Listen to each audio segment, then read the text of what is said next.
1 जनवरी 2026 नए साल पर शिवलिंग से ये गुप्त चीज उठा कर ले आना, छप्पर फाड़ कर होगी, धन वर्षा मनोकामनाएं होगी, पूर्ण इतना पैसा आएगा कि गिनते गिनते थक जाओगे। भगवान भोलेनाथ जी के आशीर्वाद से आपके जीवन में बहुत उन्नति होगी। श्री शिवाय नमस्तुभ्यम। भक्तों, जैसा कि आप सभी जानते हैं कि साल 2026 की शुरुआत कुछ ही दिनों में होने वाली है, और भक्तों आप सभी की जानकारी के लिए बता दें कि 1 जनवरी 2026 को है प्रदोष यानी कि त्रयोदशी की तिथि, और यह तिथि भगवान शिव को समर्पित होती है। और भक्तों, यदि इस दिन सभी शिव भक्त भोलेनाथ की विधि विधान से पूजा अर्चना करते हैं तो भक्तों की सभी प्रकार की मनोकामनाएं पूर्ण हो जाती हैं। इसी के साथ 1 जनवरी 2026 प्रदोष की तिथि पर व्रत रखने से भगवान शिव और माता पार्वती की विशेष कृपा प्राप्त होती है। साथ ही इस दिन यदि कोई व्यक्ति भगवान भोलेनाथ की थोड़ी सी भी पूजा अर्चना कर लेता है तो उस व्यक्ति के जीवन की सभी मनोकामनाएं पूर्ण हो जाती हैं, उस व्यक्ति के जीवन के हर कष्ट समाप्त हो जाते हैं और उस व्यक्ति के जीवन में धन प्राप्ति के सभी रास्ते खुलने लगते हैं। तो चलिए भक्तों, वीडियो को शुरू करते हैं, लेकिन उससे पहले अगर आप भी चाहते हैं कि भगवान भोलेनाथ का आशीर्वाद आपके ऊपर सदैव बना रहे तो इस वीडियो को एक लाइक करें और चैनल को सब्सक्राइब भी जरूर करें। तो भक्तों, आज हम जानेंगे कि आपको 1 जनवरी 2026 प्रदोष की तिथि पर भगवान भोलेनाथ के मंदिर जाकर के कौन सी वस्तुएं भोलेनाथ को अर्पित करना है, और वह कौन सी गुप्त चीज है जिसे आपको नए साल के पहले दिन शिवलिंग से उठाकर लेकर के आनी है, जिससे कि आपके घर से दुख दरिद्रता और सारी परेशानियां हमेशा के लिए समाप्त हो जाए और आपके घर में हमेशा ही सुख समृद्धि और सौभाग्य बना रहें। भक्तों, देवों के देव महादेव यदि किसी व्यक्ति पर अपनी कृपा कर देते हैं तो साक्षात काल भी उसका कुछ नहीं बिगाड़ पाता है। इसीलिए भक्तों, आज की इस वीडियो में हम आपको बताएंगे कि कैसे आप साल के पहले दिन भगवान भोलेनाथ को प्रसन्न कर सकते हैं, कैसे आपको भगवान भोलेनाथ का आशीर्वाद प्राप्त हो सकता है, और किस प्रकार से आपको इस दिन भोलेनाथ की पूजा अर्चना करनी है, और साथ ही वो कौन सी गुप्त चीज है जिसे आपको इस दिन शिवलिंग से चुपचाप लेकर के आ जाना है, ताकि आपके घर पर अन्न और धन का भंडार कभी भी कम ना हो। देखिए भक्तों, आपके जीवन में चाहे कितनी ही बड़ी परेशानी हो, कितनी ही बड़ी दिक्कत क्यों ना हो, मान लीजिए यदि आपके जीवन में बहुत अधिक धन की समस्या है, आप नौकरी की प्राप्ति के लिए बहुत ही ज्यादा परेशान हो चुके हैं, आपके शत्रुओं ने आपको घेर लिया है, संतान की प्राप्ति आपको नहीं हो पा रही है, तो भक्तों एक बात का ध्यान रखिएगा कि यदि आप भी आने वाले इस नए साल पर यदि भगवान शिव से जुड़े कुछ उपाय कर लेते हैं तो फिर आपकी चाहे कितनी ही बड़ी मनोकामना हो, कितना ही बड़ा कष्ट हो, वह खत्म हो जाता है और आपकी हर मनोकामना पूर्ण हो जाती है। मान लीजिए यदि आपके ऊपर कोई दोष लगा हुआ है, जैसे वास्तु दोष, शनि दोष, पितृ दोष या कोई भी दोष लगा हुआ है, तो आपको नए साल पर यह गुप्त चीज शिवलिंग से लेकर के आ जाना है। आपके जीवन से सारी परेशानियां दूर हो जाएगी और आपके जीवन में धन आने के सारे मार्ग खुल जाएंगे। भक्तों, एक विशेष बात का हमेशा ध्यान रखें कि जब भी हम भगवान भोलेनाथ की पूजा करते हैं तो हमें धैर्य रखना चाहिए, विश्वास रखना चाहिए और श्रद्धा के साथ भगवान भोलेनाथ की पूजा करनी चाहिए, क्योंकि भगवान भोलेनाथ बहुत ही भोले हैं। वह किसी भी व्यक्ति की थोड़ी सी ही पूजा से, साधना से तुरंत ही प्रसन्न हो जाते हैं। इसीलिए भक्तों, 1 जनवरी 2026 नए साल पर कुछ ऐसी चीजें हैं जो आपको अवश्य पता होनी चाहिए, क्योंकि इस दिन यदि आप भगवान भोलेनाथ के सामने पूजा करने जा रहे हैं और मान के चलिए यदि आपने अगर कोई गलती कर दी तो भगवान भोलेनाथ आपसे क्रोधित हो जाएंगे, और आपने सही तरीके से पूजा की होगी तो साक्षात आपको भगवान भोलेनाथ उसी दिन आशीर्वाद दे देंगे और दिन के बाद आपके जीवन में कभी कोई परेशानी नहीं आएगी। तो भक्तों, आपको हम वह सभी चीजें बताने वाले हैं, इसलिए आप सभी इस वीडियो में अंत तक बने रहे। तो भक्तों, सबसे पहले तो आपको भगवान भोलेनाथ के मंदिर जाना होगा और ये जितने भी उपाय आपको बताए जाएंगे ये आपको भगवान शिव के मंदिर में ही करने होंगे। देखिए, अक्सर कई भक्तों का प्रश्न होता है, गुरुजी हमारे घर पर शिवलिंग है क्या, हम घर पर पूजा नहीं कर सकते हैं? तो इसका उत्तर है नहीं। इस उपाय के लिए आपको मंदिर जाना पड़ेगा, क्योंकि मंदिर का जो शिवलिंग होता है और जो घर का शिवलिंग होता है, इसमें बहुत ज़्यादा फर्क होता है जो मंदिर का शिवलिंग होता है और इसकी जो शक्ति होती है वह आपके घर के शिवलिंग से करोड़ों गुना ज़्यादा अधिक होती है।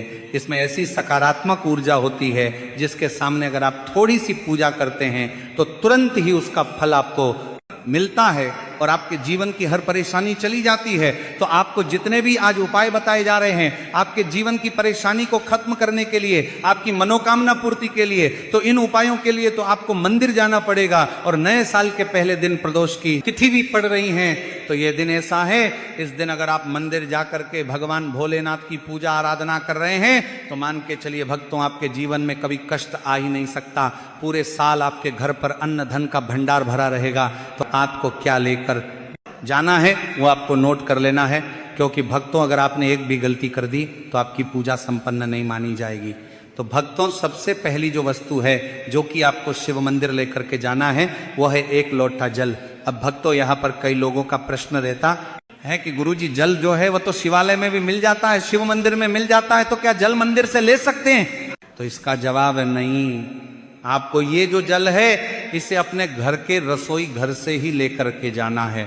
अब भक्तों, इसका भी एक कारण है, घर से इसीलिए आपको जल ले जाना है ताकि आपके घर का जो जल आप लेकर जा रहे हैं भगवान भोलेनाथ पर चढ़ाने के लिए, उसी जल के द्वारा आप भगवान से जुड़ जाएंगे। उस जल के द्वारा आप भगवान को अपनी सभी दिक्कतें बता देंगे और उस जल को जैसे ही भगवान भोलेनाथ पर आप चढ़ाएंगे अपनी समस्याओं को बताते हुए, वह समस्या आपकी खत्म हो जाएंगी।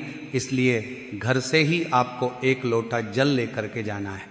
इसी के साथ भक्तों, जो जल आप लेकर के जा रहे हैं उसमें आप चाहे तो 1 से 2 बूंद गंगा जल की भी डाल सकते हैं, क्योंकि गंगा जल से युक्त जल समर्पित करने से भगवान शिव हमसे बहुत अधिक प्रसन्न होते हैं। अब भक्तों, इसी के साथ में आपको एक प्यारी सी और एक सुंदर सी बेलपत्र भी लेकर के जानी है। बेलपत्र को लेते समय ध्यान रखें कि ये कहीं से भी टूटी हुई या फिर खंडित नहीं होनी चाहिए। इसी के साथ भक्तों, 1 जनवरी 2026 को ही प्रदोष की तिथि, और इस दिन आपको बेलपत्र के वृक्ष से बेलपत्र को तोड़कर नहीं लाना, क्योंकि ऐसा करना भगवान शिव को क्रोधित भी कर सकता है। इसलिए आप यदि हो सके तो एक दिन पहले ही बेलपत्र तोड़ करके ला सकते हैं, या फिर आपको शिवलिंग पर चढ़ा हुआ बेलपत्र शुद्ध जल से धो करके उसका प्रयोग कर लेना है। अब अगली जो वस्तु है वह आपको लेकर के जानी है सफेद पुष्प। भक्तों, केतकी को छोड़कर सफेद पुष्प भगवान भोलेनाथ को चढ़ाए जाते हैं। इसीलिए सफेद पुष्प इस नए साल पर आपको भगवान भोलेनाथ के लिए लेकर के जाना है, ताकि भगवान भोलेनाथ का आशीर्वाद आपको मिल जाए, जिसके बाद आपके जीवन के हर परेशानी खत्म हो जाए। इसके बाद आपको भगवान शिव के मंदिर में सफेद या पीला चंदन भी लेकर के जाना है। और ध्यान रखें भक्तों कि भगवान भोलेनाथ को अगर आप दूध अर्पित करने जा रहे हैं तो एकदम कच्चा दूध होना चाहिए, गर्म किया हुआ दूध नहीं होना चाहिए, कच्चा दूध होना चाहिए। अब भक्तों, आपको और क्या क्या ले जाना है? देखिए, अगर आप चाहते हैं कि आपकी हर मनोकामना पूरी हो तो एक छोटा डिब्बा लीजिए, उसमें काली मिर्च भर कर ले जाइए। देखिए, बहुत ध्यान से सुनिए, जितनी आपको बातें बताई जा रही हैं। एक डिब्बे में काली मिर्च भर के एक लाल कपड़ा लीजिए, उसमें लौंग कपूर रखे और इसको मौली धागे से बांध करके आपको अपनी जेब में रख के ले जाना है। सिर्फ इतनी चीज आपको ले जानी है नए साल के दिन। अब भक्तों, आपको पूजा कैसे करनी है इसे भी ध्यान से सुनिए, और जितनी भी चीजें आपको बताई जा रही है इन चीजों को आपको ले जाना है और शिवालय से वापस लेकर के आना है अपने घर पर, ताकि आपको धन की प्राप्ति हो सके, आपकी कोई भी मनोकामना हो वह पूर्ण हो जाए। तो भक्तों, आप सबसे स्नान आदि करके 1 जनवरी 2026 नए साल पर जाएंगे मंदिर। सबसे पहले आपको इस बात का ध्यान रखना है, मंदिर जाने से पहले ही काले या नीले कपड़े धारण करके मंदिर ना जाएं, वरना भगवान भोलेनाथ का आपको क्रोधित रूप देखना पड़ सकता है।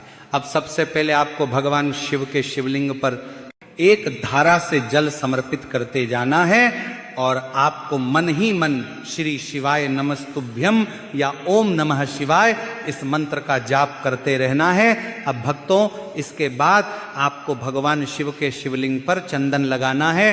चंदन लगाने के बाद भगवान भोलेनाथ पर आपको बेलपत्र समर्पित करना है। फिर इसके बाद आपको भगवान भोलेनाथ पर सफेद पुष्प अर्पित कर देना है। सिर्फ इतना आपको करना है। दूध अगर आप चढ़ाना चाहते हैं तो दूध भी आप चढ़ा सकते हैं, इतना बस आपको करना है। इतना करने के बाद आपको वहां पर खड़े होकर 108 बार, बहुत ध्यान से सुनिएगा, 108 बार आपको ओम नमः शिवाय का जाप करना है। या तो आप 108 बार जाप कर लीजिए या 51 बार कर लीजिए।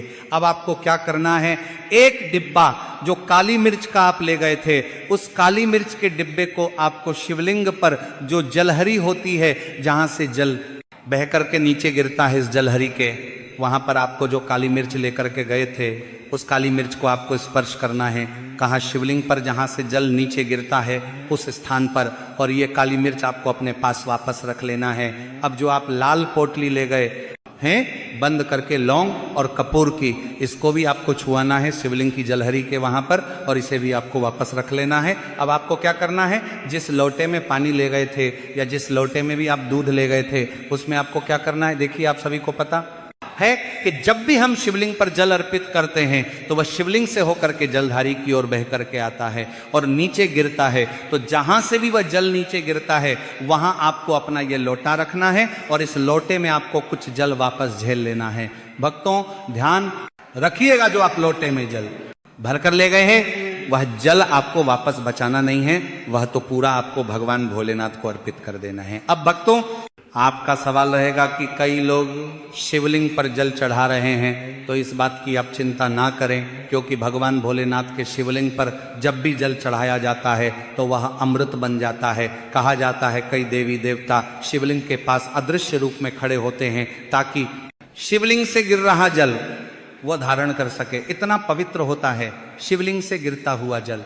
तो शिवलिंग से गिरते हुए जल को आपको अपने लोटे में ले लेना, सिर्फ थोड़ी सी बूंदे ले लेनी है। अब आपको क्या करना है, आपको घर वापस आना है जो आपने लोटे में जल लिया है। भक्तों इसको घर पर आते ही घर के लोग जो हैं आपके, उनके ऊपर थोड़ा थोड़ा जल छिड़क देना है। घर के हर कोने में जल छिड़क देना है, घर के मुख्य द्वार पर जल छिड़क देना है। तो सबसे पहला कार्य तो ये करना है। इतना कार्य करने के बाद आपके घर पूरे साल भरपूरी शक्तियां प्रवेश नहीं करती हैं। यानी कि यदि आपके घर पर कोई काला जादू काली विद्या करवाने की कोशिश करेगा तो वह आपके घर पर नहीं कर पाएंगे। इससे आपके घर से नकारात्मक शक्तियां चली जाएंगी और सकारात्मक ऊर्जा आ जाएगी।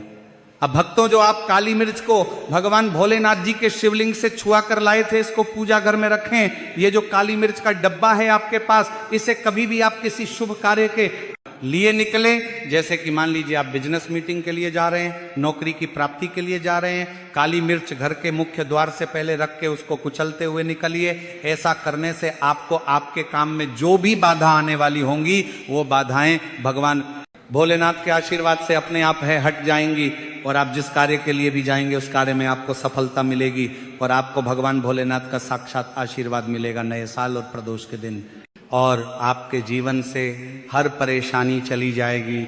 इसी के साथ नए साल की रात आप अपनी सभी प्रकार के बुरी अनिष्ट शक्तियों से छुटकारा पा सकते हैं। जो लोग भोलेनाथ माता पार्वती की पूजा करना चाहते हैं वह इस दिन अपने घर पर पारद शिवलिंग रख लीजिए।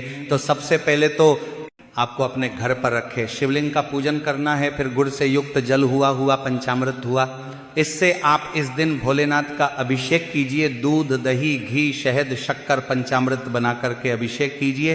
इसके बाद भक्तों फिर भोलेनाथ का श्रृंगार कीजिए, चंदन चढ़ाए, अक्षत चढ़ाएं, जनेऊ अर्पित कीजिए, थोड़ा सा चंदन का इत्र, क्योंकि चंदन का इत्र विशेष रूप से शिव शंभू को बहुत प्रिय है, तो वह आप अर्पित कीजिए। उनके पसंदीदा पुष्प चढ़ाए, आंकड़े की माला से उनका श्रृंगार कीजिए। भक्तों कनेर के सफेद पुष्प चढ़ाए, कमल हुए, गुलाब हुए, बेल हुए, ये फूल उनको बहुत प्रिय है, ये अर्पित करें। और 5 बेलपत्र अवश्य चढ़ाएं। आप इस दिन चाहे तो या जो आपके पास बेलपत्र है उसी पर आप श्री श्री लिख के या ओम नमः शिवाय या राम राम लिख के अर्पित कीजिए। जो चिकना भाग होता है उस पर लिखिए और ये सीधा शिवलिंग पर अर्पित हो, इस प्रकार से आपको बेलपत्र चढ़ाने चाहिए। भक्तों आप विशेषकर इस बात का ध्यान रखें कि कटे फटे बेलपत्र ना हो। जो व्यक्ति अधूरी चीज भगवान को अर्पित करता है तो उसे भी कटे फटे पत्तों की तरह ही कटा फटा फल ही प्राप्त होता है। इसीलिए कभी भी अपूर्ण सामग्री अर्पित ना करें। इसीलिए भक्तों कहते हैं कि जब भोलेनाथ ने गले में विष धारण किया था तो आदि शक्ति मां के कहने पर देवताओं ने भगवान शिव के सिर पर भांग धतूरा बेलपत्र आदि रखा और निरंतर जल अभिषेक किया था, जिसकी वजह से उनके मस्तिष्क का ताप कम हुआ था और उस समय से ही भोलेनाथ को भांग धतूरा चढ़ाया जाता है। और ये बात भोलेनाथ के भक्तों में बहुत कम लोगों को ही पता है कि इसी कारण शिवलिंग पर भांग धतूरा चढ़ाया जाता है। तो अगर आपके घर में शिवलिंग है तो आज के दिन आप चाहे तो शिव जी का त्रिशूल हुआ, डमरू हुआ, यह भी आप उनको अर्पित कर सकते हैं। शिव के डमरू की दमदम की ध्वनि मंगल गुरु से संबंधित होती है, क्योंकि चंद्रमा उनके मस्तक पर विराजमान होकर अपनी क्रांति से अनंत आकाश में जटाधारी महामृत्युंजय को प्रसन्न करता है। और बुध आदि ग्रह है इसमें संभव से सहायक होते हैं। तो ये आज के दिन डमरू अर्पित करें। भोले बाबा का डमरू आप धारण भी कर सकते हैं, अभिमंत्रित करके आप अपने शरीर पर छोटा सा चांदी का डमरू धारण करें। लेकिन उससे पहले अगर आप भी चाहते हैं कि भोलेनाथ का आशीर्वाद आप पर बना रहे तो इस वीडियो को एक लाइक करें और चैनल को सब्सक्राइब कर लें और कमेंट बॉक्स में ओम नमः शिवाय जरूर लिखें। धन्यवाद।